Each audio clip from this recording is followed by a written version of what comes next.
So, hello everyone! So, for today's video guys, ay gusto ko lang i-flex itong grapes na nabili ko po. Sa halagang 180 per kilo po. So, ito na po. Yan. So, ayan. So, kuha tayo.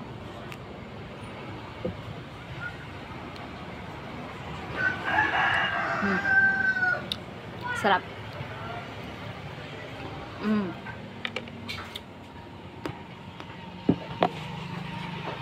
Yan.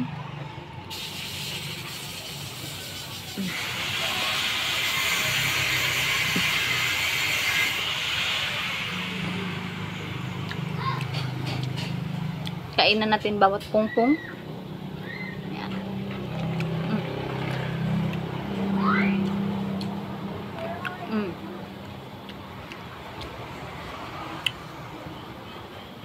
Yan.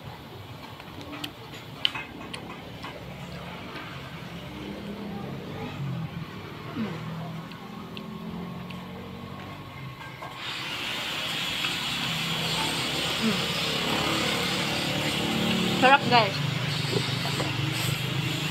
So ayun guys. Gusto ko lang i-flex itong grapes na nabili ko po. So ang sarap po guys. Bili na po kayo. So bye guys. Follow and subscribe for more videos guys. Bye.